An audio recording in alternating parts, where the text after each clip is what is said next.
ګرانو خویندو السلام علیکم. زما نوم رابعه دی او نن به موږ د حامله زنانو د صحت بابت خبره کوو.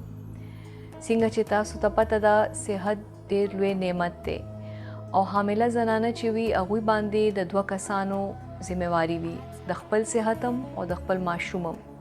په امریکا کې زنانه یو خاص سپیشلیست ډاکټر ته ځان ښیي چاته چې اوبسټیټیشن وایي. بعض زنانه دای ته هم ځان ښیي. ډاکټران چې وي زنانو ته یو قسم له خاص وایټامین ګولۍ لیکي طاقت لپاره. هغې کې یو بل طاقت اجزا وي چې فالیک اسید ورته وایي، هغه هم د ماشوم دپاره ډېر ضروري.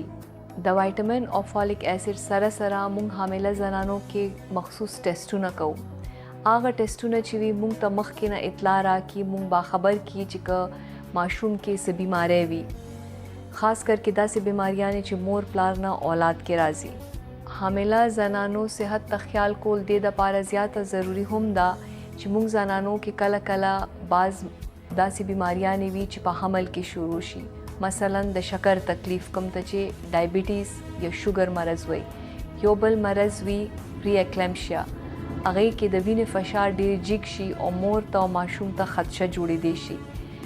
کله چې حامله زنانه ټایم په ټایم ډاکټرانو لځي نو د دې ټولو بیماریانو په ټایم پته ولګي او د دې علاج مو شي، مور او ماشوم ژوند ته خطره ختمه شي.